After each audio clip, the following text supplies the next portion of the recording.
Fitocast. Este é o podcast que você vai ouvir as pessoas falando de equilíbrio, saúde, produtividade.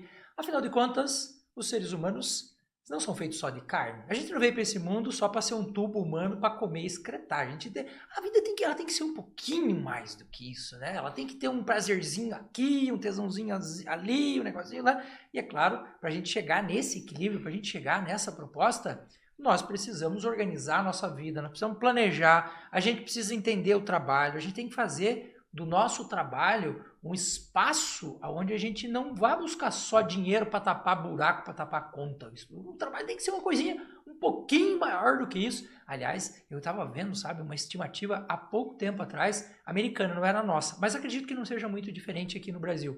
70% das pessoas não gostam do que fazem. Puta merda, cara, 70%? Mas para com esse negócio. E eu, como não sou bobo nem nada, vou trazer aqui para conversar com a gente um especialista, um cara que sabe, um cara que manja, um cara que estuda de toda essa parte institucional. E quando eu falo instituição, eu estou falando pública, privada, militar, todo mundo. Onde aglomera a gente, nós estamos falando de instituição. Meu querido Emerson Camelli. Seja bem-vindo, meu irmão. Tudo bom, meu amigo, meu irmão? Ótimo estar aqui. Prazer aqui estar conhecendo o teu estúdio novo, né, e estar aqui com você para falar sobre esse assunto tão importante, né, que é trabalho, felicidade no trabalho, o que as pessoas precisam para serem mais felizes, né, no seu trabalho e principalmente não adoecer também, né? Porque a felicidade, aliás, ela está diretamente ligada a esse processo da saúde. Inclusive, sim, tem os caras lá de Harvard que inventaram o tal do jeito Harvard de ser feliz. Exatamente. E as teorias deles estão baseadas exatamente nisso, de você construir essa coisa da felicidade no seu dia a dia. Aliás, eu falei a palavra construir quase que de maneira instintiva. Mas assim, a felicidade, na sua opinião, é uma consequência do trabalho que você escolhe ou é algo construído nesse trabalho? Ou é as duas coisas? Eu acho que é um pouco dos dois, tá? É um pouco dos dois, porque muitas pessoas acham que felicidade é você estar feliz o tempo inteiro. Uhum. Né? Então, quer dizer que para eu ser feliz no meu trabalho, eu tenho que estar fazendo o tempo todo coisas que eu gosto. E isso não existe. Mesmo, por exemplo, né, você que trabalha uma coisa que você gosta, eu que trabalho em algo que eu adoro, que eu descobri que é o meu propósito, tem momentos que tem coisas que você não gosta muito de fazer. Tem momentos que tem aquelas tarefas que você para e pensa, nossa, né, isso é um pouco um saco. Mas a felicidade está em você olhar para essas tarefas que de repente não te dão muito prazer e perceber que por trás delas existe um propósito maior, que vai fazer com que você alcance aquilo que você gosta. Então, mesmo quando eu era servidor público, por exemplo, teve uma época que eu trabalhava muito com processos. Era basicamente ficar analisando processos e dizendo se sim ou não. Analisando o processo, dizendo se sim ou não. Eu sou um cara mais dos projetos. Então, o que eu fiz nesse caso? Eu comecei a olhar para aqueles projetos, para aqueles processos de uma maneira diferente. Não era mais só um processo. Era uma pessoa que estava ali buscando uma licença, buscando um benefício. Então, cada um daqueles processos eu tinha a visão de que era uma pessoa, que eu estava ajudando alguém. Então, isso fazia que aquele trabalho tivesse um significado maior para mim. Uhum. Então, por isso que eu vejo que é a construção, sim, você buscar tarefas, buscar trabalhos que tenham mais a ver com você, mas também é a sua visão para esse trabalho. Você pode fazer ele ficar mais significativo.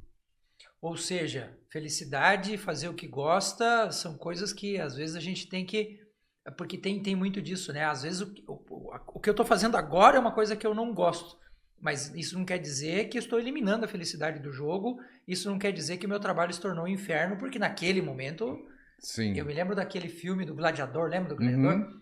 Quando o Máximos chega lá para a pessoa que auxilia ele lá, o seu escravo, e ele pergunta assim, escuta, você gosta do que você faz? A resposta do cara é do caralho, cara. Ele responde assim, boa parte do tempo eu faço o que gosto, o restante eu faço o que preciso. Exato. Ou seja, faz parte. Vou fazer só o que gosto, cara. Não existe trabalho assim. Exatamente. E falando até nisso que você comentou, eu encaro o trabalho muito assim.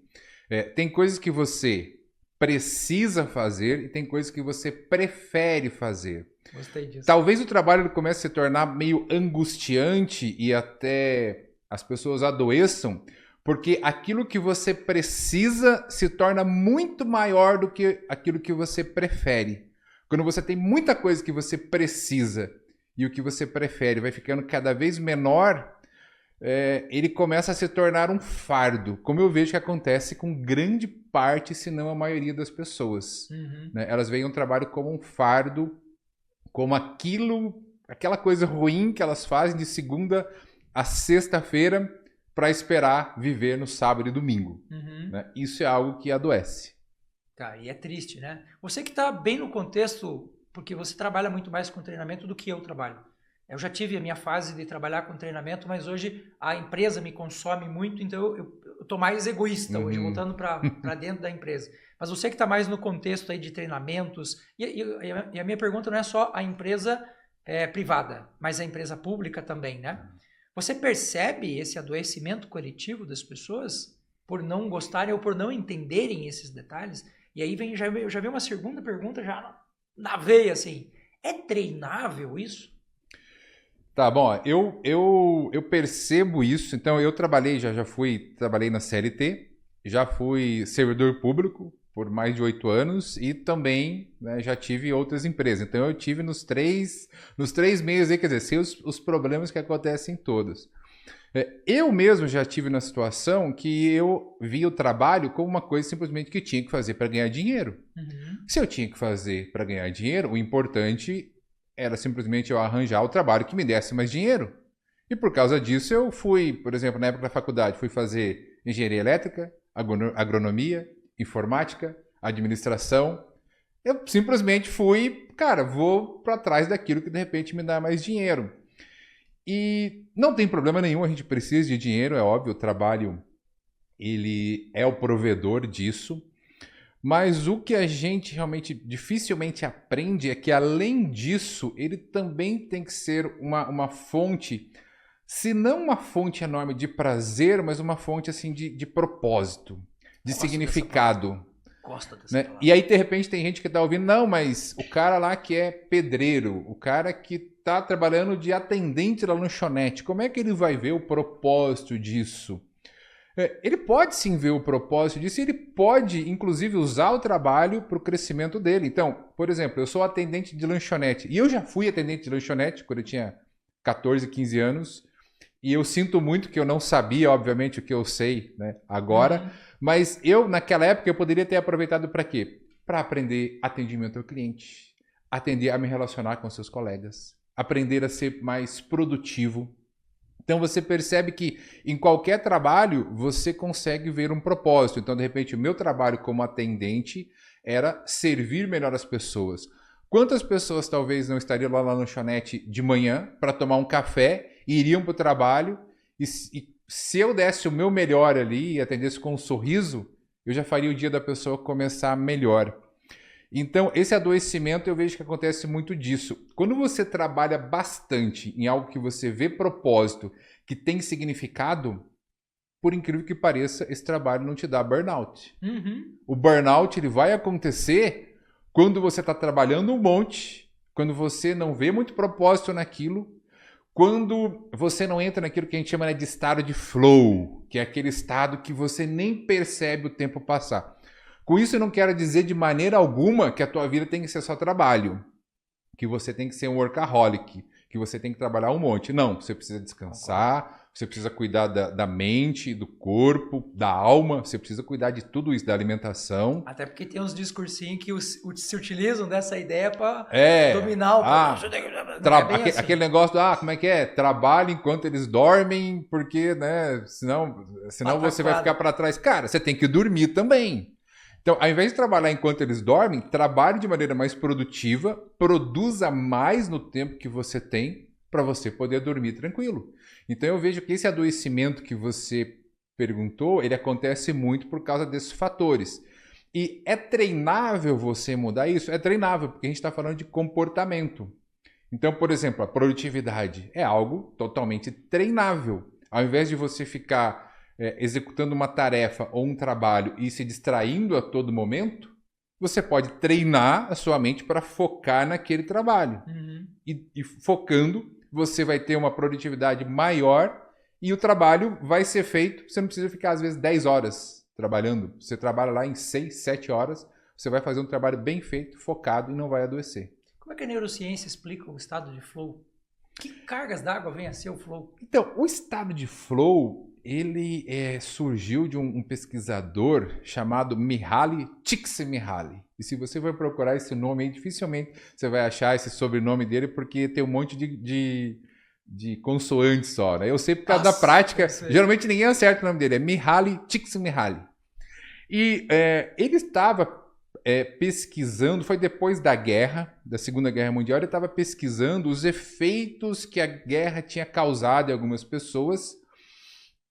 E ele começou a pesquisar alguns trabalhadores e especificamente alguns artistas, pintores, escultores, ele viu que eles ficavam horas e horas trabalhando naquilo. Então você imagina lá um escultor ou um pintor, fica lá 1, 2, 3, 4, 10 horas trabalhando.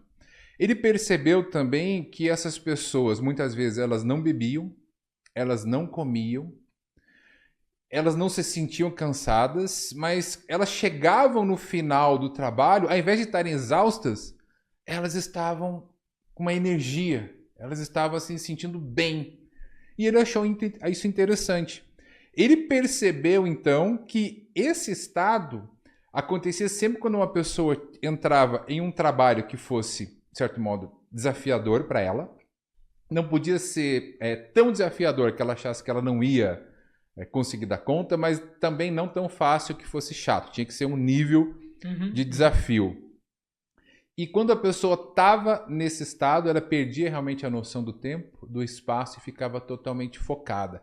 É como se o cérebro da pessoa entrasse num estado que ela não percebia nem o que estava acontecendo ao redor. Tá? Ela simplesmente focava naquilo. Aí isso ele chamou o estado de flow, né? Ou estado de fluxo, que a gente entra no fluxo. E realmente é um estado de atenção plena, de foco total. A gente tem, né, a atenção plena, ou mindfulness, que é quando a pessoa ela fica fazendo esse trabalho para focar mais nela. Então, o estado de flow é um estado de atenção plena, focado numa atividade em que o teu cérebro se concentra totalmente naquilo e você produz muito mais. Que é o que eu estou fazendo exatamente agora, cara. Eu estou em estado de flow agora. Porra, eu curto esse negócio aqui, velho. E aprender é um negócio louco.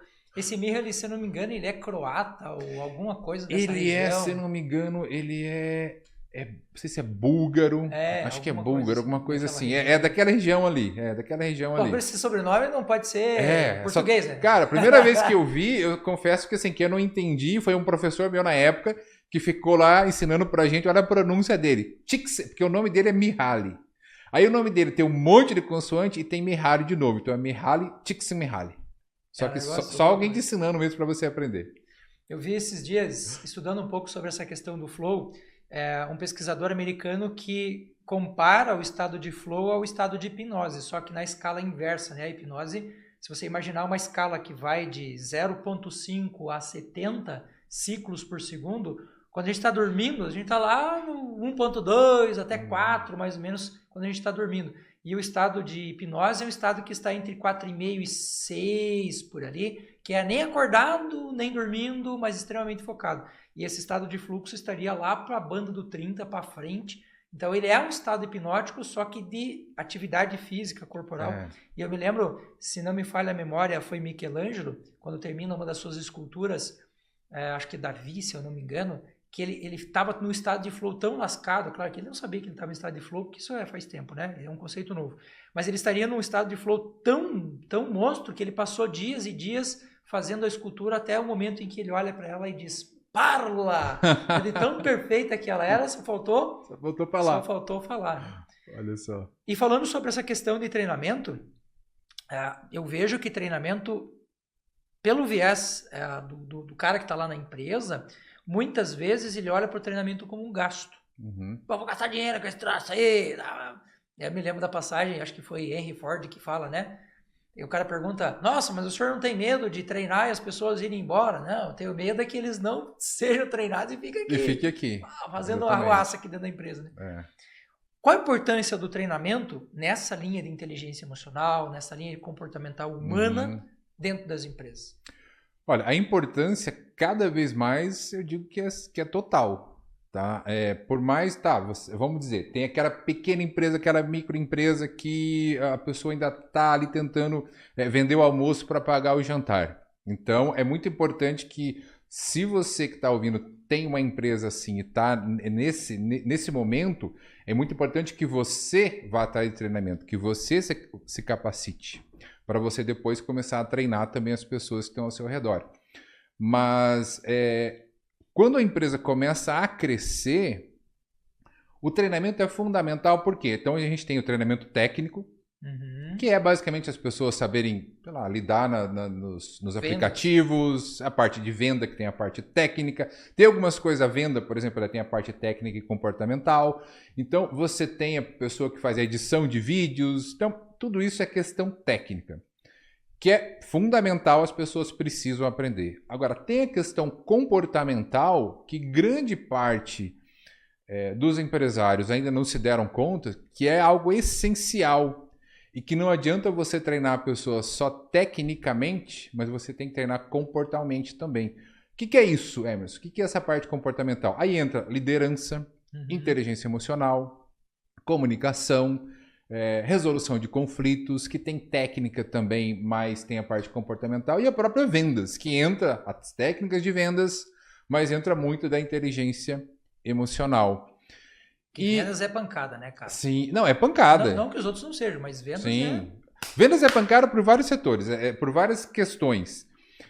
Tem essa questão emocional, muitas vezes, né, que está inserida, e tem a questão que é o seguinte, qualquer empresa, ela precisa de vendas para sobreviver. Se a empresa não vende, ela quebra. Ela praticamente não existe. Então, é um setor fundamental em qualquer empresa. E onde entra a parte comportamental e emocional?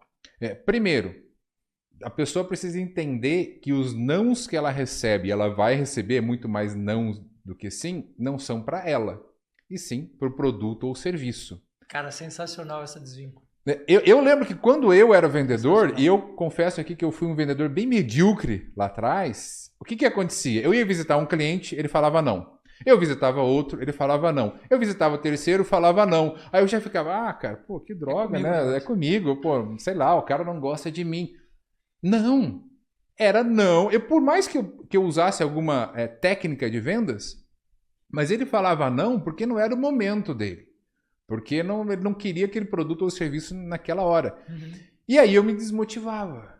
Eu não entendia naquela época que tinha esse fator embutido. Eu imaginava, não, mas por que eu não estou vendendo? Eu sei técnica de vendas, eu fiz vários treinamentos e mesmo assim eu não consigo vender. Aí era pior ainda, porque daí eu me culpava e me desmotivava mais ainda. Porque aí vem aquilo que você fala que é a síndrome do impostor, né? Exatamente também. Que bosta que eu tô fazendo aqui, que eu tô ensinando o cara a vender e eu não consigo vender, que história Exato. é? Síndrome do... Exatamente. A síndrome do impostor que você falou. É aquela questão que você, de repente, você bate muita meta, seja lá em qual área da sua vida, e as pessoas te valorizam por isso, mas você ainda assim acha que você não é bom o suficiente. Que você não, mas imagina, deve ter sido um engano que me escolheram aqui. Eu lembro que eu senti essa síndrome do impostor. Eu lembro de uma situação. Eu sou professor da Escola Nacional de Administração Pública, né, ENAP, que dá treinamentos para vários órgãos aí do governo em geral.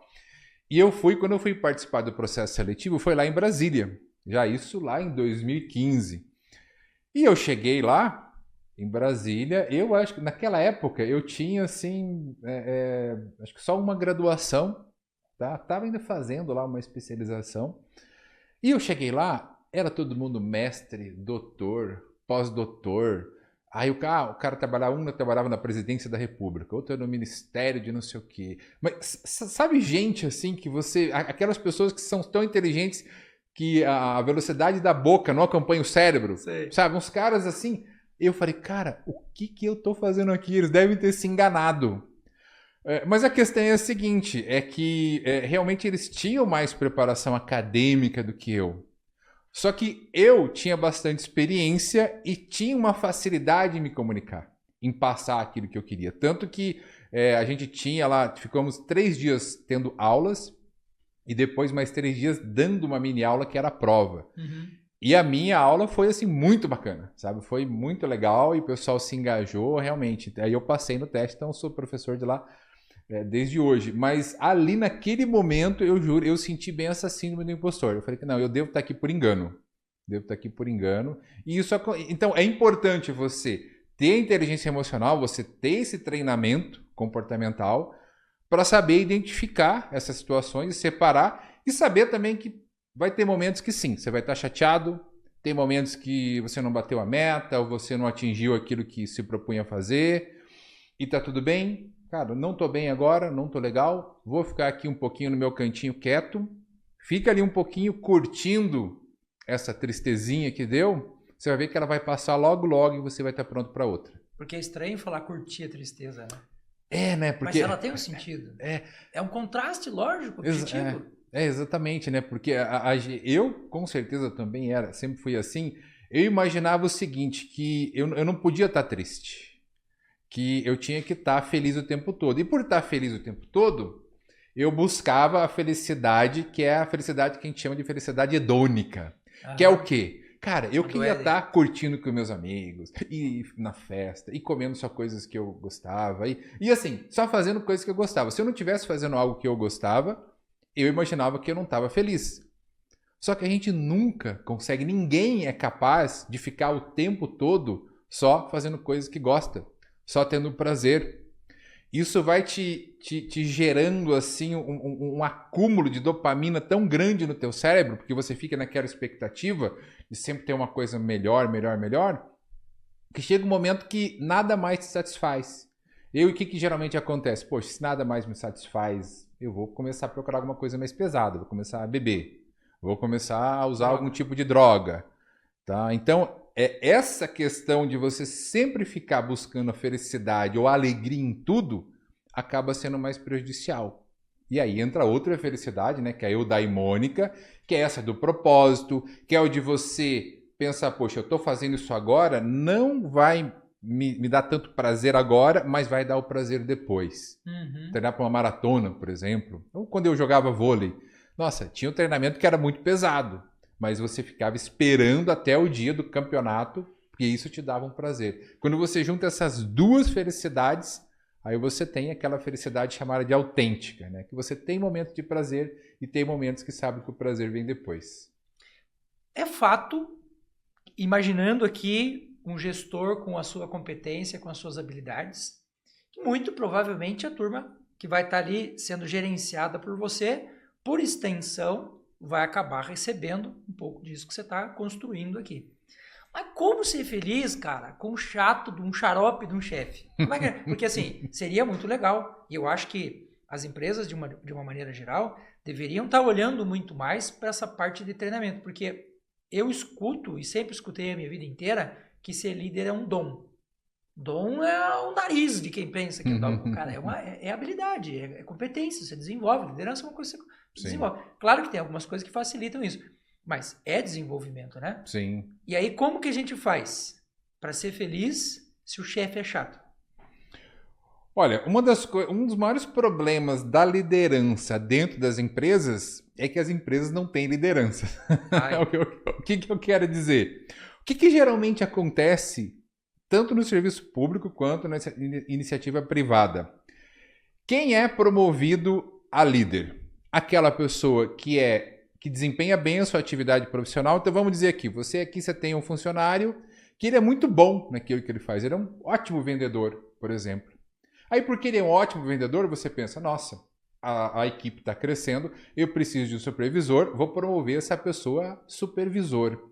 E aí você imagina, como a maior parte das pessoas imaginam, que pronto, agora ele é supervisor, ele vai ser tão bom supervisor quanto ele era vendedor.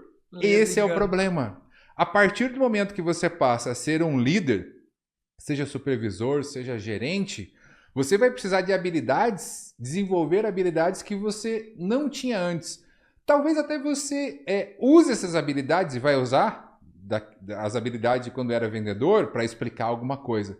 Mas a partir de então, a partir de agora, você é um gestor de pessoas. Você vai ter que aprender a se comunicar com toda a equipe, vai ter que aprender a delegar de maneira correta, vai ter que aprender a motivar e engajar as pessoas, algo que para você talvez seja algo natural, porque, poxa, eu já estou motivado aqui, mas os outros não podem estar. E vai ter que desenvolver também essa equipe, porque toda hora está vindo uma coisa nova, uma tecnologia nova. E a maior parte das empresas, dos gestores, imaginam que isso vai acontecer naturalmente. Que, olha, Emerson, hoje você é um bom vendedor, então a partir de amanhã você vai ser o gerente. Aí eu logo como gerente vou chegar e falar, Shazam! Vai cair aquele raio e eu vou ser o super gerente. Não então, é bem assim. Não é assim. Aí o que acontece? Você perde um vendedor excelente e muitas vezes ganha um líder, um supervisor ali ruim. Podre. Então, que, às vezes, que é o cara que vai desmotivar o restante. Exatamente, é exatamente esse ponto. Aí o que esse cara faz? Como ele já é automotivado, ele pensa, poxa, é óbvio que eu tô aqui, eu sou automotivado, por isso eu consegui minha profissão, minha posição, todo mundo aqui deve pensar da mesma maneira. Mas cada um da equipe tem uma motivação diferente. E como ele não aprendeu como motivar as pessoas, qual que é a diferença de motivamento e engajamento, ele vai achar que todo mundo pensa igual ele. E ele muitas vezes vai fazer da vida daquela equipe um inferno. Aí a moral começa a baixar, o pessoal começa a produzir menos e ele começa, ao invés de repente tentar identificar alguma coisa, começa a puxar mais. Aí a equipe começa a ir contra o líder, todo mundo começa a ficar também infeliz.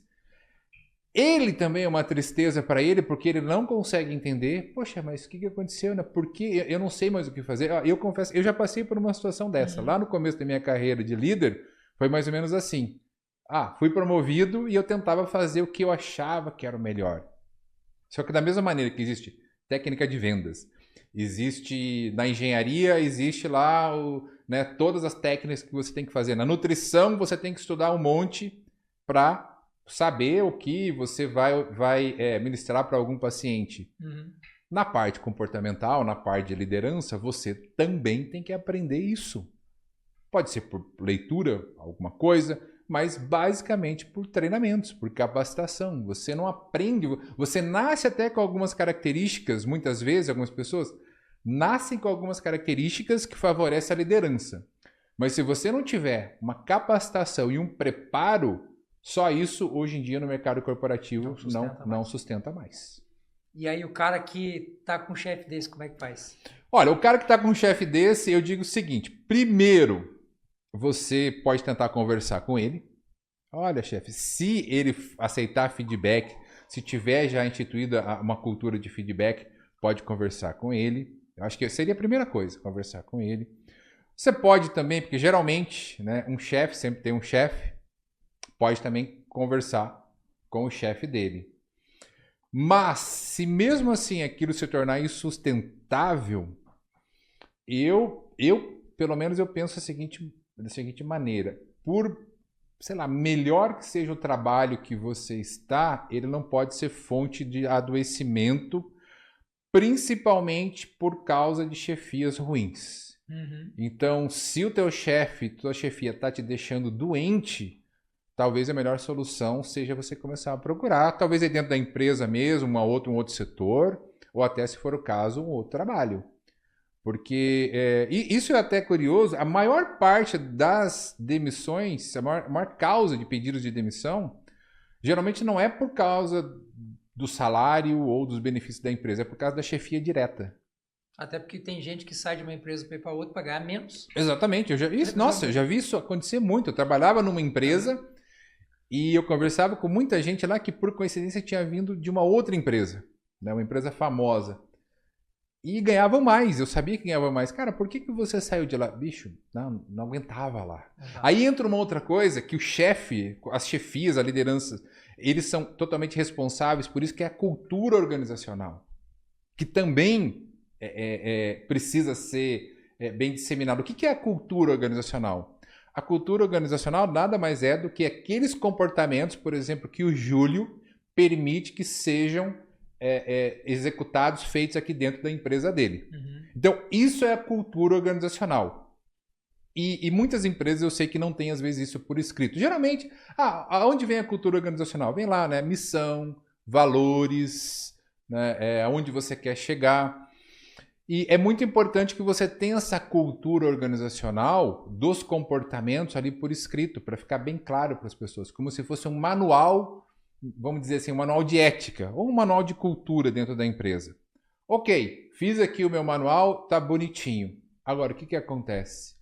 É o líder, ele tem que ser o responsável por implantar a cultura. Então, primeiro o Júlio, como gestor da empresa, vai passar essa cultura para os líderes, e aí é o líder que vai ser treinado para verificar essa cultura. O que é verificar essa cultura? Vamos dizer que, de repente, um comportamento que é esperado aqui dentro da empresa do Júlio é que os clientes sejam sempre muito bem atendidos. Por mais que o cliente comece a, de repente, acontecer alguma coisa, ele ficou meio nervoso, o atendente tem que manter a calma e continuar, né? Fazer aquilo, tirar a parte emocional e continuar atendendo. Ok. E aí um atendente não cumpre isso. Vai ser função do líder chamar ele para dar um feedback. Olha, aconteceu isso, vamos ver o que a gente pode fazer numa próxima situação para que não aconteça de novo. Só que se o líder não tiver treinado para manter a cultura... Como é que ele vai fazer? A cultura só fica, como eu vejo muitas vezes em muitas empresas, no site ou no papel. Né? Como é que é? Uma das coisas que está muito em moda hoje, um dos nossos valores, inovação. Aí alguém dentro da empresa tenta inovar, erra, porque a inovação geralmente vai acontecer, né? Vai acontecer alguns erros, a pessoa é punida porque tentou inovar. Quer dizer, a inovação só faz parte da cultura no papel. Né? Você sabe que eu me lembro de alguns treinamentos que eu fiz e que eu estava com os gestores e a pergunta é: existe missão, visão e valores na empresa? Claro, existe. Eu falei, quem sabe elas de cor e salteado aí? A cara amarela das pessoas de vergonha, assim. E uma outra coisa que sempre me chamou muito a atenção, porque eu sempre dei muitos treinamentos assim de pegar o pessoal da base e pegar toda a equipe gerencial, coordenador, gestor, presidente, aquela coisa toda e tal. E é incrível como dentro das empresas você não tem a cultura de olhar para as pessoas e identificar a missão, visão e valores de cada pessoa. Porque é um conjunto, né? Sim. São as pessoas que estão aqui que compõem aquela empresa. Cara, e as pessoas não têm missão, visão e valores pessoais. Daí você fala assim, um discurso muito lindo que tem dentro das empresas, né? A gente vai ver se aquilo que você busca é a mesma coisa que a empresa busca para a gente caminhar junto. Cara, você não está perguntando pro cara o que ele tem como prioridade na vida. O que ele busca, né? Aí você pega um cara que tem como um dos grandes valores do cara, família, núcleo familiar. Aí você fala para ele, você vai trabalhar em uma cidade a 3.000 quilômetros daqui para assumir uma gestão lá, só que você vai ter que ficar longe da sua família. Cara, quanto tempo você vai demorar para esse cara ficar doente? Com certeza. Quer dizer, é aquilo, né? A cultura aí, no caso, a missão, os valores só tá no papel. Só para bonito. Né? Só para bonito mesmo, né? Só como eu te falo, só para inglês ver, porque não é o que acontece. Mas isso é algo assim... eu vejo que nas melhores empresas para se trabalhar, você tem isso, sabe? Você tem isso que eu digo, as pessoas vivenciam a cultura. Então, a partir do momento que, olha, pessoal, aqui dentro a gente tem os nossos valores, a inovação. Ok, a inovação. Só que inovação é algo meio subjetivo. Agora, tá, o que é inovação pra gente? Então, da mesma maneira, vamos dizer que um dos valores aqui dentro da sua empresa seja um bom atendimento. Só que é importante ali em cada setor, gente, o que é bom atendimento aqui pra gente? Bom atendimento é eu dizer bom dia, boa tarde, boa noite. Bom atendimento é eu atender sempre com um sorriso nos lábios. Então, quando você deixa mais claro, você traz o subjetivo e vai para algo mais objetivo, as pessoas entendem. É mais fácil aí de um líder também dar um feedback. Porque bom atendimento, de repente, para o Júlio pode ser uma coisa, para mim pode ser outra. Né? E é importante ter os valores, mas você precisa detalhar isso também. Né? E isso é uma das coisas que eu vejo que geralmente as empresas não fazem. Eu dou muito treinamento de desenvolvimento de equipes, que a gente pega as várias equipes e faz isso que você falou. Olha, pessoal, tem aqui a missão, visão, valores da empresa.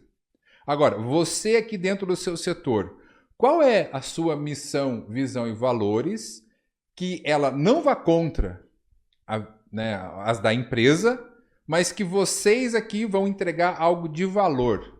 Vão entregar algo de, né, os valores, entregar realmente algo de valor, algo que faz sentido para vocês. Uhum.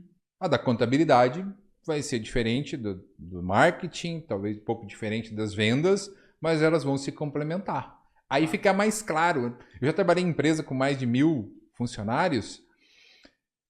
Eu confesso que ficava muito distante para eu saber o que aquilo que eu estava fazendo ali se conectava com exatamente, entendeu? Com valores eu até entendia, mas com a missão da empresa. Então, cara, mas como é que eu aqui embaixo vou saber?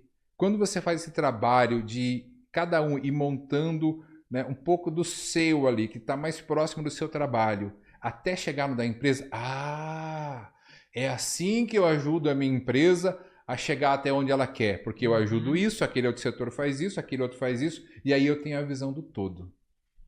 Eu tive uma experiência a partir de uma fala de um professor meu, do Mário Sérgio Cortella. Ele era, na época, era secretário de Educação de São Paulo. E ele pegou uma secretária dele um dia e levou ela para a escola, para andar com ele. Porque aquela pessoa, ela achava que o que ela fazia era preencher número, assinar papel e tudo mais. E ele falou, não, eu quero que essa pessoa vá lá ver o que esse assinar papel significa lá naquela escola. A criança estudando, a estrutura da escola e tal.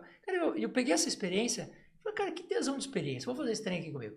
Eu trabalhava na universidade nessa época, eu tinha lá 300 e poucos funcionários, fiz a mesma coisa. Comecei a catar o pessoal e levar comigo. Hoje você vai comigo, amanhã você vai comigo, outro dia você vai comigo. E como transforma isso, né? Sim. Porque a pessoa, ela acha que o que ela está fazendo ali é bater pino, é montar não sei o quê, é colocar as coisas dentro da caixa. Mas existe uma coisa maior aqui por cima. E uma das experiências mais impactantes que eu tive é que a universidade ela tinha vários pró-ações, que a gente chamava, que eram ações que a universidade fazia para ajudar a comunidade. Para ser universidade, ela tem que fazer isso. E tinha uma escola, que era uma escola de alunos especiais, que eu levava o pessoal, adorava levar as pessoas para lá, ou levar para os postos de saúde, porque ali eles viam que o trabalho deles estava virando saúde, estava virando educação, estava virando trabalho. Cara, eram experiências sensacionais. Até hoje eu agradeço o Cortella por isso. Falo, pô, que experiência bacana isso, né? Porque às vezes a pessoa não tem essa noção. Nessa linha de treinamentos, hoje, quais são os treinamentos que as empresas mais estão buscando com você e de uma forma geral que você percebe? Comportamental, emocional, enfim. O que eu vejo mais, a parte de liderança, tá? A parte de liderança é bem buscada. Comunicação dentro das empresas, principalmente, é muito procurado, porque grande parte dos problemas que acontecem dentro das empresas são devidos à falha na comunicação. Tá? Eu li uma vez, eu não sei se chegou a ser uma pesquisa, mas foi um autor da administração que dizia que 70% dos problemas que acontecem dentro de uma empresa são decorrentes à falha de comunicação. Então, e no dia a dia eu vejo que isso realmente, se não for esse número, é bem próximo. Porque a gente tem muitos problemas de pessoas que não sabem utilizar os canais de comunicação. Quando é para mandar e-mail, quando é para mandar um WhatsApp, quando é para fazer uma videoconferência e quando precisa ser pessoalmente. Então, e também problemas assim básicos. Eu já vi muito gestor que não sabe usar ponto e vírgula. Aí fica aquelas frases, o ponto e a vírgula, melhor dizendo, porque tem o ponto e vírgula. Aí fica aquelas frases, um parágrafo inteiro que a pessoa nunca termina, sabe? E você, cara, mas poxa, né? Você não consegue entender e gera problemas de comunicação. E eu acredito que um terceiro treinamento seja algo relacionado à inteligência emocional. Então, inteligência emocional de uma maneira geral, ou relacionamentos interpessoais, treinamento também alguma coisa relacionada à empatia, porque se você desenvolve a liderança, se você melhora a comunicação e se você faz com que as pessoas entendam todas as nuances da inteligência emocional, você vai ter equipe mais unida, você vai ter pessoas mais resilientes, você vai ter, obviamente, bons líderes, você vai ver pessoas que sabem lidar melhor com conflitos, pessoas que sabem lidar melhor com pressão. Então, basicamente, esses 3 pilares, comunicação, inteligência emocional e liderança, são os mais buscados porque são os que dão mais resultado. Eu me lembrei de uma piada agora, você explicando aqui, eu lembrei da piada. O sujeito estava em casa e ele recebe uma comunicação de WhatsApp e é a sua funcionária, né? Funcionária da empresa. E ela diz assim, estamos com um problema. Eu estou grávida. Aí o cara fala, tá, e o que eu tenho com isso? Mas então, eu queria pedir para eu poder ir fazer o exame na segunda-feira para confirmar. Ele falou, por que já não fala logo esse troço antes da minha esposa ter lido a parte inicial? Porque agora eu tô com 2 problemas, né? Agora eu tenho 2 problemas. Então, às vezes, a comunicação ela vem truncada mesmo. A pessoa tá querendo dizer A e o sujeito tá entendendo B e, putz, cara, gera uma confusão gigantesca. E esses 3 pilares, eles podem ser ensinados, eles podem ser desenvolvidos. Sim, com certeza. Né? Eu ministro vários treinamentos, já ministrei vários treinamentos e tenho treinamentos específicos, tanto para empresas quanto abertos, desses 3 pilares, porque eu vejo que eles realmente fazem a diferença. A comunicação, por exemplo, qual que é o grande problema na comunicação? Perceba o seguinte, o que a gente está fazendo aqui? Então, eu tenho aqui, eu sou o emissor, eu estou pensando em alguma coisa, eu estou com uma ideia na minha mente. Eu tenho que transformar essa ideia em palavras, e não vai ser a ideia completa. Essas palavras são articuladas pela minha boca, ela chega até você, você vai ter que ouvir, você vai ouvir e vai ter o seu entendimento e vai gerar ideias no seu cérebro, na sua mente. Então, quer dizer, algo que parece tão simples, na verdade é muito mais complexo. Concordo. Se a gente está conversando sobre amenidades, se estamos num estado emocional tranquilo, se a gente está na beira da praia tomando água de coco e falando ali, batendo papo, etc., a comunicação vai fluir de boa. Agora, você imagina, gente, no ambiente corporativo, tendo que bater meta, tendo o cliente ali esperando, tendo pressão, com tudo isso acontecendo, sem a gente saber se comunicar direito, de repente eu falo alguma coisa, você ao invés de você entender outra, e a gente começa a discutir e a coisa não anda. E aí a gente acaba oferecendo uma entrega muito ruim para o cliente, e o cliente recusa o projeto, ou enfim. Isso geralmente é o que acontece. Né? E por que acontece? Porque as pessoas acham que a comunicação é algo muito fácil, é algo muito simples. E, na verdade, é algo bem complexo. E aí, obviamente, um líder precisa saber se comunicar muito bem e o líder precisa ter inteligência emocional para que ela não afete a sua comunicação. Então, por que são esses 3 pilares? Porque eles estão totalmente interligados. Eu estava assistindo um jornal, acho que anteontem, e eu vi a moça da reportagem falando sobre condições de trabalho no Brasil, e melhora aqui, piora lá e tal. E ela foi entrevistar uma pessoa na rua. E ela entrevistou o cara e o cara disse o seguinte, eu estou há 25 anos na mesma posição. Eu não vou falar que profissão que é, para não parecer que eu estou sendo preconceituoso com A ou com B. Mas eu fiquei pensando, cara, 25 anos sentado na mesma cadeira, fazendo a mesma coisa. Putz, será que essa pessoa não tem nenhum... Veja, não tem problema nenhum. Quiser passar a sua vida inteira fazendo a mesma coisa, o problema é seu. É a escolha sua. Mas eu não consigo imaginar alguém 25 anos fazendo a mesma coisa e não evoluindo naquilo, não é possível. E a justificativa dele é que a empresa não dava condições para ele melhorar enquanto pessoa. Tá 25 anos fazendo a mesma coisa aqui e a culpa é da empresa. A culpa é da empresa. Aí vem a minha pergunta. De fato, eu acho que existe uma responsabilidade por parte da empresa em oferecer o treinamento, em oferecer oportunidade, em oferecer uma possibilidade de evolução dessa pessoa, se não no salário, se não na mesma função, pelo menos na melhoria daquilo que ele faz.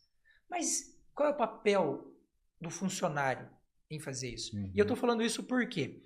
Porque eu mudei a minha perspectiva em trabalhar para empresas, porque eu trabalhei muito tempo também, CLT, concurso, aquela coisa toda e tal, mas o meu DNA sempre puxou para a área empresarial, sempre foi cara, vamos para o mercado, eu vou tocar o negócio e tal. E eu me sentia oprimido trabalhando dentro das empresas. E um dia um professor meu de administração, que é o meu professor de estratégia, ele tem um livro muito legal, o professor Victor Meyer. Ele tem um livro que chama Dinossauros, Tigres e Gazelas. E lá dentro ele fala assim, as universidades elas formam administradores e são administradas por amadores. E ele falou um negócio um dia numa aula que me tocou lá no fundo do coração. Ele falou assim, ó, existem 2 tipos de empreendedores. O intraempreendedor, o que empreende dentro das empresas, e aquele cara que empreende pela sua própria empresa. Então, se você não pode ser um empreendedor ainda, porque você não tem dinheiro, não tem estrutura, a tua ideia não está bem estruturada e tal, cara, seja um puta de um intraempreendedor, aprenda a comunicação, aprenda a liderança, aproveita a pai hack dentro da empresa do outro, que daí quando você tiver condições de fazer a tua, você já vai estar modelado, você vai estar show de bola. Aí vem minha pergunta para você, diante desse contexto todo. Qual é o papel da pessoa em buscar sozinho isso? Será que é só a empresa que tem que enfiar uns caras goela abaixo para ver se o cara aprende ou oferecer? Ou será que o funcionário também deveria ter a sua parcela de busca nesse processo de desenvolvimento? Certo, uma excelente pergunta, e eu acredito que o primeiro papel e o mais importante da pessoa nisso tudo é ela se conhecer. Mas como que isso está relacionado com o que você perguntou? Diante da minha experiência, de tudo que eu estudei, eu vejo que tem pessoas que são pessoas ideais para serem servidoras públicas, e que muitas delas, dependendo, obviamente, do caso, mas geralmente se a pessoa, às vezes, ela passa num concurso e ela não vai procurar um outro ou alguma coisa a mais, ela vai ficar a vida inteira dela lá cumprindo aquela função. E eu acredito, sim, que tem pessoas que têm um valor de segurança muito forte e que ela é a pessoa ideal, principalmente para grande parte dos cargos do setor público. Tem pessoas que elas têm uma característica muito forte para serem sempre CLT, e por mais que você, de repente, puxe as pessoas, pessoal, vamos lá, ela vai até um ponto, mas chega num ponto que ela fala, não, cara, aqui não, eu me desenvolvo, mas é isso. E tem aquelas pessoas que nasceram para ser empreendedoras. Essa pessoa que nasceu para ser empreendedora, e obviamente ela pode adquirir esse gosto, essa consciência e esse comportamento durante a vida, ela de cara já vai ser essa intraempreendedora que você falou.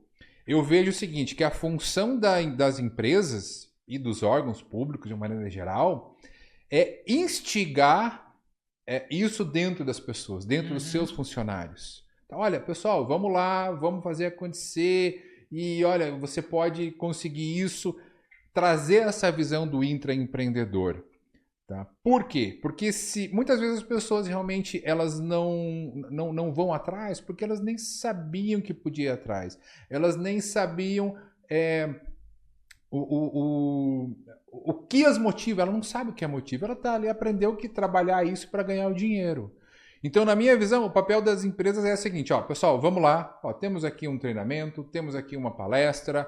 Para aqueles cargos-chave, você tem sim que dar... Sabe? Eu acho que é papel também da empresa, mas é o seguinte, olha, estou te proporcionando isso e agora você tem que correr, você tem que voar. Esse negócio de que a responsabilidade pela sua carreira é da empresa, eu acho que já saiu de moda aí faz pelo menos uns 20, 30 anos. Mas você tem que contar isso para as pessoas. Eu lembro que quando eu comecei na minha carreira, cara, sei lá, há uns 30 anos ou um pouco mais, já se falava isso, que, olha, você não pode ficar só esperando, é responsabilidade da empresa.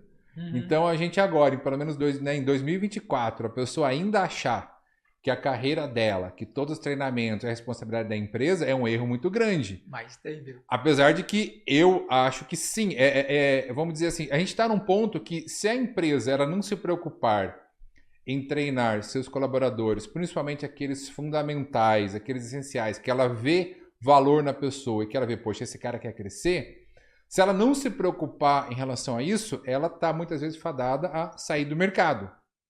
Porque ela também não consegue, muitas vezes, atrair somente aquelas pessoas que têm essa visão de autorresponsabilidade. Então, eu entendo que é papel delas também fazer isso. Agora, chega um determinado ponto em que ela tem que começar a saber em quem ela vai investir.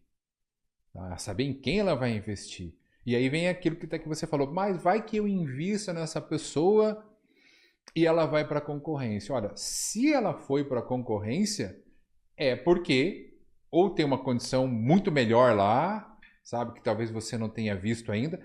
Algumas vezes realmente é algo que não dá para competir. Então, eu já vi, por exemplo, profissionais de um setor específico, setor de tecnologia de comunicação, tecnologia da informação, eram desenvolvedores e chegou uma gigante, por exemplo, um Google da vida, e ofereceu um salário que era 3 vezes mais do que ele ganhava na empresa que ele estava. Ele gostava da empresa, a empresa dava boas condições para ele, mas a empresa não tinha como triplicar o salário dele.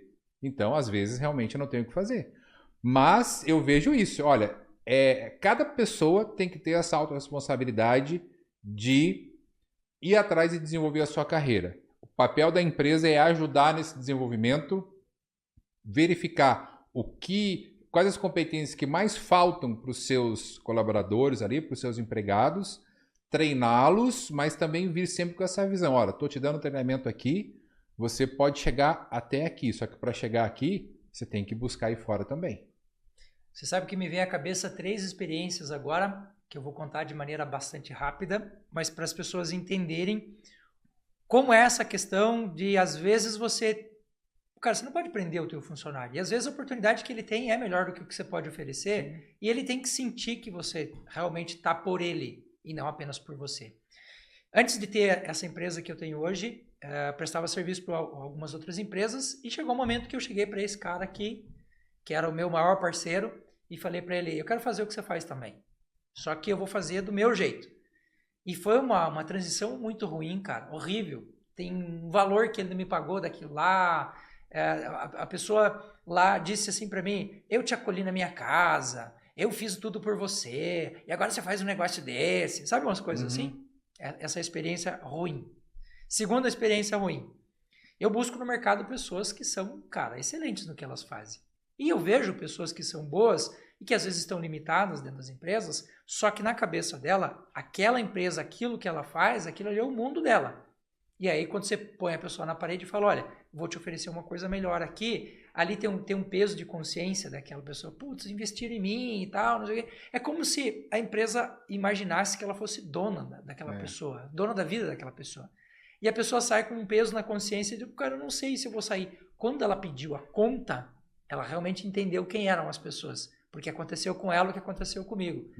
Você vai se lascar, depois eu não vou te aceitar mais, isso que você está fazendo é traição comigo, sabe aquela coisa assim? Final das contas, está muito mais feliz hoje, trabalha melhor. Tá? E a terceira experiência é uma experiência super legal.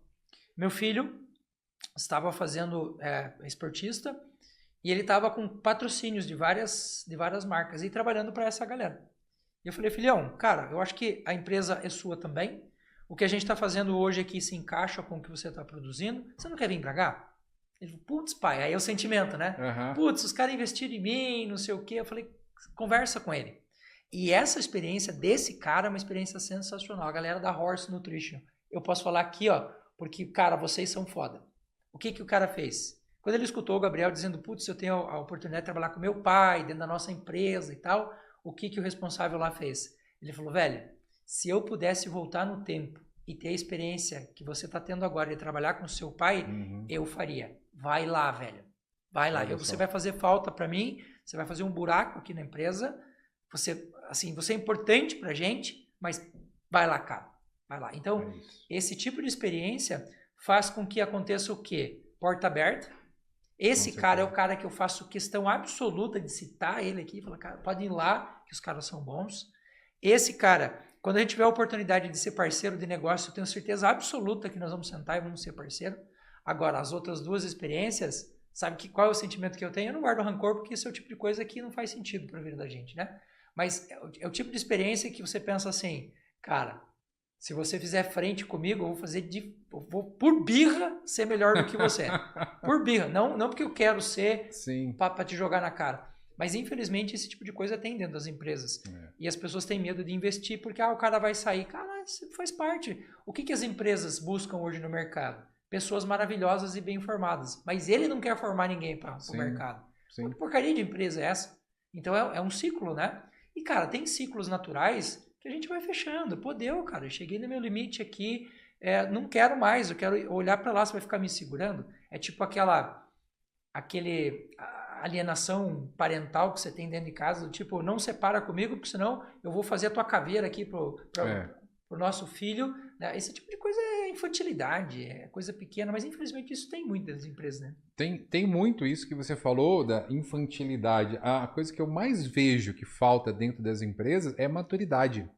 Aí entra, né, a questão da inteligência emocional, mas é realmente a maturidade das pessoas entenderem que uma empresa, a gente precisa também entender o seguinte, a gente tem algumas organizações, tá, na nossa vida. Uma delas é a família, que é muito importante. A outra, também que é muito importante, é a empresa, o órgão que você trabalha, enfim. Uma não consegue suprir as necessidades das outras. E o que eu vejo que tem acontecido, principalmente nos últimos anos, é que porque a gente teve uma certa mudança nas estruturas familiares, e quando eu digo mudança é o seguinte, não é na estrutura familiar como era composta, é aquele momento que, por exemplo, antigamente todo mundo tinha pelo menos uma refeição que almoçava ou jantava juntos. Uhum. E daí, ou se não, tinha um momento de conversa, um momento ali, sabe, de conexão. Já há muito tempo, por causa da correria, cada um almoça ou janta no seu horário, cada um chega em casa e vai para o seu quarto. Quando vai conversar, ao invés de ir lá e falar, manda mensagem. Né? Eu tenho uma rusga com isso dentro de casa. Porque a minha esposa, dentro de casa, ela pega o telefone para ligar para os filhos no quarto. Eu falei, você para com essa porra. Não, então, exatamente. Então, o que acontece? Parece que é bobagem, mas o que acontece? Vai se perdendo essa intimidade, vai se perdendo essa conexão. E o que eu vejo é que muitas pessoas vão buscar dentro das empresas isso que falta na família. E aí, muitas vezes, também acontece o adoecimento, que é assim, aí tem pessoas que não vão encontrar isso, porque a empresa não foi feita para isso. Você pode até ter amizades, você pode ter colegas, né, muito próximos, você pode criar boas amizades dentro da empresa. Mas ela não foi feita para isso. E quando você vai buscar essa dor que você não tenha, né, que você teve por causa da família, que, enfim, essa necessidade dentro da empresa e você não acha, as pessoas acabam não sabendo o que fazer. Isso também gera muita depressão. E se a pessoa perde o emprego ou ela não é valorizada, ela também sofre demais. Então, a maturidade que eu digo é isso, é você saber que, olha, que bacana, eu tô aqui nessa empresa, eu gosto de trabalhar, o Júlio é meu colega, bacana, tem as outras pessoas, eu gosto da maior parte das empresas, eu gosto do ambiente, legal, e vou fazer o possível para ter o melhor ambiente. Só que o teu momento dentro da empresa não pode ser a sua vida inteira. Principalmente para quem está chegando próximo à aposentadoria. A gente até tinha um programa lá no órgão público que eu trabalhava, estava desenvolvendo, que é um programa de preparação para a aposentadoria, que muitas grandes empresas já têm, que é o quê? Até hoje, vamos dizer, até tal idade, você era, sei lá, o diretor, era o gerente. Cara, você era o que mandava. Ou mesmo que você não fosse, você fosse operacional, quer dizer, você tinha aquilo ali. De repente você se aposenta, você não tem mais aqueles colegas, as pessoas já não te olham mais daquele jeito porque você já não tem mais o sobrenome. Ah, é o Júlio. Ah, eu sou o Júlio da Fitoclínica, por exemplo. Tá? A partir do momento do cara. Então eu já fui Emerson de várias coisas. Ah, o Emerson de tal lugar, o Emerson de tal lugar. A partir do momento que eu não tô lá, eu perco o meu sobrenome. Eu sou só o Emerson. E como é que eu vou lidar com isso? Então é muito importante também que você tenha maturidade para saber o que vai acontecer depois que, por acaso, você se aposentar. Eu, por exemplo, quando perguntava para mim, o que você vai fazer quando se aposentar? Eu pretendo nunca me aposentar. Mas exatamente porque eu pretendo nunca me aposentar, eu vou procurando coisas que eu posso fazer para que talvez daqui uns... Deixa eu ver, acho que daqui uns 30 anos eu acho que ainda vou conseguir. Talvez daqui uns 40 anos, que eu não consiga mais subir em cima do palco e ficar dando 2, 3 piruetas, vai chamando todo mundo para dançar. eu consiga, talvez, escrever um livro, eu consiga participar de um podcast como esse, eu consiga fazer alguma coisa que não exija mais o meu físico. Então é muito importante a gente ter essa maturidade e consciência também do que você vai fazer depois. Né? Que é complicado isso, né? É complicado, A gente imagina. teve um caso de um gestor na universidade que eu trabalhava, que a esposa dele ligou pra gente um dia e perguntou, posso falar com o cara? Fazia um mês que ele tinha sido demitido. E ele não tinha falado. E ele não tinha falado. E o pior é que ele saía de carro todo dia e ele ficava zanzando pela cidade, caçando o que fazer, um mês. E eu saquei o que estava acontecendo, chamei ele de um canto e falei, vamos tomar um café e tal. Eu falei, bicho, você não contou pra tua esposa que você saiu, cara? Eu falei, eu entendi. Agora você vai resolver isso aí. Porque as pessoas, elas começam a atrelar o que elas fazem, porque é bem isso, né? Sim. As perguntas básicas que você faz quando você encontra alguém. Como você chama? De onde você mora? O que você faz? O que você faz, exatamente. É o que personaliza o cara. É. De repente, se você... Ah, não moro em lugar nenhum. Como assim não moro em lugar nenhum? Não, eu moro dentro de uma Kombi viajando pelo mundo. É estranho, né? É assim diferente. como é estranho você falar, eu não trabalho com nada. Eu sou rico. Eu sou herdeiro e não faço nada. Mas, né? mas o trabalho é muito mais do que isso. É uma ocupação, é um processo que ajuda a gente a se desenvolver. Lembro de uma outra situação de um cara que ficou louco, ficou doido. Eu fui militar durante um tempo e tal, e esse cara foi até o limite do limite do limite até a aposentadoria compulsória, 75 anos, não dá mais pra você ficar. E esse cara botava farda ainda para ir comprar o jornal no domingo na banquinha. Daí um dia eu conversando com ele, falei, bicho, cara, já faz um ano que você tá aposentado e tal. Ah não, se eu não botar farda ninguém me respeita. Sabe aquela coisa assim? Sim. E não deu outra, né? O cara teve lá uns piripaque do coração. E sim, de maneira muito clara, uma pessoa que tinha um peso legal, que se cuidava bacana e tal, mas não conseguia se desvincular da empresa nesse caso da instituição, né? E ele era a farda era ele. E o terceiro exemplo era de uma professora que foi a única professora que eu conheci que tinha 2 doutorados. E ela era pós-doc, assim, um monte de coisa. E ela falava assim pra gente, o dia que eu me aposentar, eu vou me aposentar e vou embora. O dia que der o meu tempo, eu vou aposentar e vou embora. E a gente pensava, cara, essa mulher estudou tanto, não é possível. E ela falava pra gente, vou me aposentar, vou comprar uma chácara e vou sair. E o dia da aposentadoria dela, eu me lembro como se fosse hoje, foi no dia do aniversário do meu pai, dia 6 de outubro. E ela pediu para se aposentar dia 6 de outubro. Daí eu lembro que a universidade encheu o saco dela para ela pelo menos terminar o ano letivo e tal, e ela terminou, de fato. E, cara, ela largou tudo que ela estava fazendo, não porque não gostasse, tanto que se dedicou, né? Mas ela tinha um plano para aposentadoria. E o plano era ir para a chácara cuidar dos netos. E ela está lá até hoje, feliz, tranquila, de boa, né? É uma pessoa que continua produzindo, continua escrevendo, mas não mais naquela loucura, workaholic de sempre. Mas eu vejo esses exemplos como uma base disso que você está falando, né? A gente conseguir entender que a empresa é um meio, que a empresa, a gente se identifica com ela e ela precisa de você. E aí me vem uma última pergunta interessante nessa linha, que é assim, tem gente que acha que é insubstituível dentro das empresas, né? Tipo, não vai ter ninguém que faz o que eu faço. Então, sou insubstituível. E uma hora ela descobre que não é. Exatamente. E aí, como é que lida com isso? Isso é algo assim, por melhor profissional que você seja, por maior experiência que você tenha, se acontecer alguma coisa com você e você não puder mais trabalhar, você pode ter certeza que talvez não ache alguém tão competente como você, mas alguns dias depois vai ter alguém ali no seu lugar. Então, vamos dizer, sei lá, você ficou doente, você, enfim, tem algum problema que você não pode estar lá. Vai ter outra pessoa em teu lugar.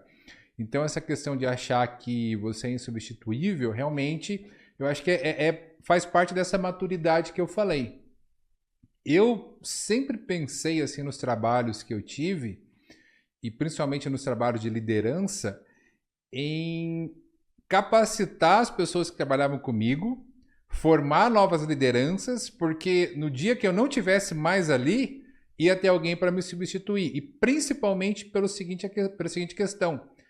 Se eu sou insubstituível e eu mostro para todo mundo que eu sou insubstituível, se surgir uma oportunidade de ascensão na carreira, o que o meu chefe vai falar? Não, eu não posso tirar o Emerson dali porque ninguém faz o que ele faz. Ótimo. Né? Então teve um emprego que eu tive que assim, eu realmente entrei lá e em alguns anos eu mudei toda a estrutura lá, eu mudei padrões e realmente revolucionei muita coisa. Uhum.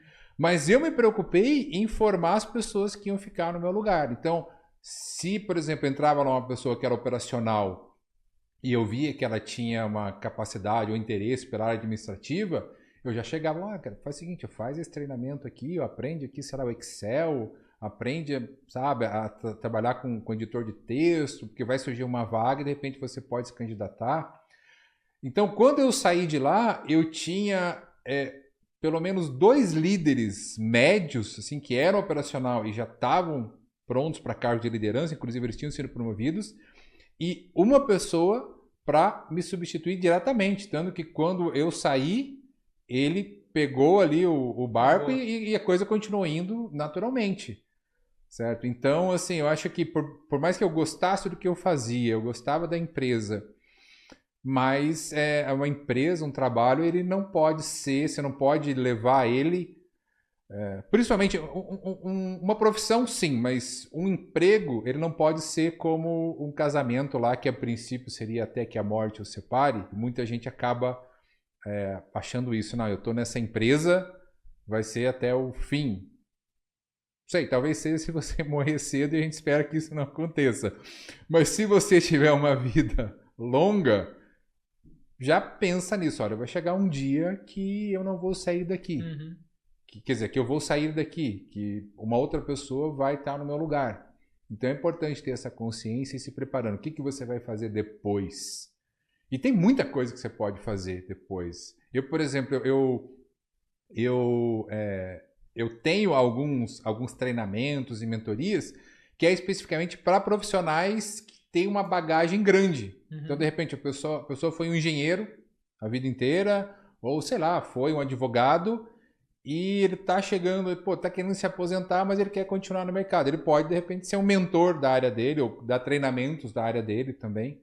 Né? Então, é só adquirir essas competências mais para ser um treinador ou um mentor e usar todo aquele conhecimento dele para continuar passando para as novas gerações. Tive um chefe na universidade, que foi um dos caras que eu mais aprendi sobre administração e gerenciamento de pessoas, o Edson, que um dia eu perguntei para ele, como é que você sabe que você é um bom líder? Como que você sabe? E ele me respondeu de uma forma muito icônica. Ele falou assim, ó, eu sei que eu sou um bom líder o dia que eu percebo que eu sou desnecessário aqui dentro. Uhum. Cara, achei do caralho isso.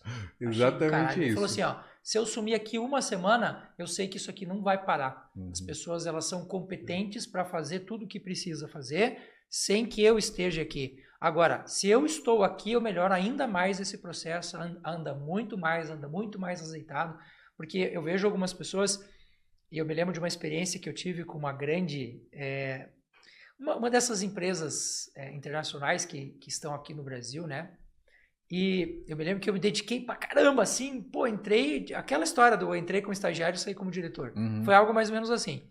E quando eu tava no vice, um dia ele me chamou na sala e me perguntou, o que você quer aqui? Eu falei, cara, eu quero ser que nem você. Eu admirava o cara. E ele entendeu, eu quero o seu lugar. Uhum. E ele me mandou, duas semanas depois me mandou embora. Olha só. E eu sentei e olhei pra ele e falei, cara, eu tô me dedicando pra caramba, eu tô me arrebentando aqui dentro da empresa. Qual é a justificativa para você me mandar embora? O que eu fiz de errado? E ele me olhando no grão do zóio me falou, você é o único cara que oferece risco para mim, eu vou te mandar embora quanto eu posso. O cara assim, na cara dura, sem nenhum pudor. E é uma pessoa que mais tarde estava sentado comigo numa mesa de entrevista para um cargo dentro da universidade. E eu tive a oportunidade de dizer para ele, não é porque você me mandou embora, é porque você é ruim mesmo. Eu não curto esse tipo de mentalidade aqui dentro. Sim. Não faz sentido. E aí, claro, que com toda a diplomacia e tudo mais, mas é interessante a gente perceber que o mundo dá voltas, né, cara? Eu já trabalhei com gente numa empresa em que ele era o meu gestor, e em outra empresa eu era o gestor dele. E Sim. A gente, cara, super de boa. Você sabe a posição do outro, sabe como é que o outro opera. Putz, isso é bom demais. É bom demais. Mas infelizmente isso é a minoria hoje, né? E isso que você falou é exatamente aquilo que eu falei lá no começo, o que falta quando você perguntou, o que falta de repente nas empresas? Liderança. Então, essa pessoa, ela só teve essa atitude porque de repente, maior quantidade de treinamentos que ela teve, talvez ela não teve um treinamento de uma liderança mais humanizada que fizesse ela perceber isso. Olha, você tem que formar os teus sucessores. Tá? Eu vou mandar essa pessoa embora porque ele oferece risco para mim. Tá, então isso é garantia que ele vai ter um emprego para sempre. Isso realmente é pensar pequeno. Né? É um líder despreparado. Aqui na empresa a gente tem uma métrica que é assim.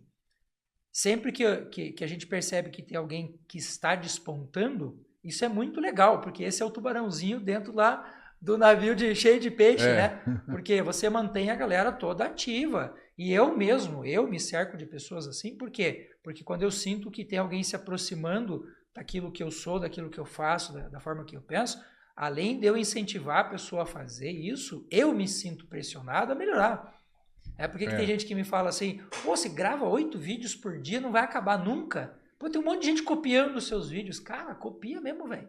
Copia mesmo, que quanto mais a gente semear nesse mundo, melhor ainda. Só que eu só consigo falar isso porque eu não tenho preguiça de sentar, aprender, inovar, correr atrás. Porque se eu ficar falando sempre as mesmas coisas, daqui a pouco vai acontecer de alguém do meu círculo falar assim, você copiou o cara ou o cara copiou você? Cara, esse tipo de comparação, para mim, não faz sentido. Porque aí o que eu vou fazer? Eu vou inovar. O meu sócio fala aqui na empresa, ele fala, velho, eu sou criativo. Mas, pô, tem coisa que você tira do arco da véia. Nossa, você tá falando de um negócio que eu nem imaginava. E é assim, o lado dele também, porque às vezes eu olho porque eles estão fazendo e penso, putz, eu não sou capaz de fazer isso. Eu reconheço, eu não sou capaz de fazer isso. Eu acho que é essa agregação, essa associação de esforços que acaba tornando uma empresa diferente, uma empresa inovadora, enfim, né? Sim, se você tiver só gente que pensa igual você, que tem as mesmas habilidades que você pode ter certeza que a empresa não vai ter sucesso. Né? Vai todo mundo ficar, de repente, querendo botar panos quentes e tal, e ninguém vai avisar para você que o barco está indo para o lado errado. Aí o barco vai afundar. Ah, que legal, estamos afundando todos juntos, mas não adianta nada, vai afundar, né? Eu lembro de um filme, A Guerra dos Mundos, em que os caras viram zumbis e tal, e não sei o quê, e aí o cara vai buscar uma das respostas em Israel, e daí lá no filme eles contam a história do 10º homem, que é assim, né, a unanimidade burra. Quando você diz sim, o segundo diz sim, o terceiro diz sim, a chance do 5º, 6º, 7º, 8º é dizer sim também. E aí os caras desenvolvem em tese, uma teoria que se 9 pessoas disseram sim, é obrigação do 10º dizer não. E daí você tem que justificar por que não. Tem que ir aí atrás, você começa a identificar por que eu estou dizendo não, não é só por dizer não. E olha, cara, eu já apliquei isso muitas vezes na vida e, de fato, a unanimidade, ela é burra, ela é idiota, ela é estúpida. Então, às vezes a gente tem que ter o 10º homem que diz não pra gente olhar e falar, não, de fato nós estamos certos e ele está errado. Ou então, putz, não tinha pensado no que esse cara pensou, né? Exato. Meu amigo, você dá muitos treinamentos, muitas palestras, você forma a galera aí no Brasil todo, viaja pra caramba. Como que o povo encontra você? Olha, acho que o jeito mais fácil hoje em dia é ali pelo Instagram. Então, só me procurar no meu Instagram, Emerson Camelli, Emerson com H, né? Então é Emerson, e o Camelli com K e 2 L's. Não vai ter outro Emerson Camelli no Instagram, em lugar nenhum. Então, acho que é o jeito mais fácil hoje em dia. Me manda um direct lá, quiser saber mais sobre treinamento, sobre mentorias, como é que você pode ter uma equipe, né, de uma performance mais alta, entender como é que você implanta também essa cultura organizacional dentro da empresa e principalmente treinar os seus líderes. A gente pode bater um papo sobre isso. Super legal. Eu vou deixar o endereço do Emerson aqui na descrição deste vídeo. O Emerson já é nosso parceiro aqui de podcast, a gente já gravou outras falas também, só que era por outro podcast, agora nós estamos no nosso espaço, agora vamos falar à vontade aqui, né? E, claro, você já sabe que você já está intimado a voltar a falar de outras... A gente tem aqui uma série de perguntas e a conversa vai tão fluida, vai tão gostosa, a gente vai... É isso que eu tô falando, do tal do estado de flow, Estado de flow, exatamente, a gente ia embora. Tipo, eu fui olhar a hora agora, pô, a gente já tava conversando 1h10, 1h15. Pô, já... Foi. Esse é o estado de flow, né? Exatamente. É o prazer de poder conversar, aprender, ouvir, discutir, isso é muito legal. Então, eu agradeço a sua vinda, agradeço o teu tempo, o teu conhecimento e você sinta-se intimado a voltar aqui outras vezes para a gente conversar mais sobre inteligência emocional, sobre o próprio flow e assim por diante. E a galera que está vendo e ouvindo a gente, aquele seu recado do fundo do coração.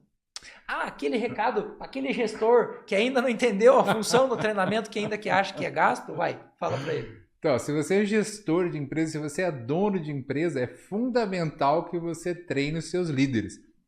São os líderes que vão espalhar a tua cultura organizacional. Você precisa desenvolver bons líderes para que eles desenvolvam bons profissionais para você. Senão, dificilmente a sua empresa vai crescer. Tá? Então, pensa nisso. Show de bola. Meu amigo, muito obrigado. Obrigado. Você sabe que aqui você é sempre muito bem-vindo.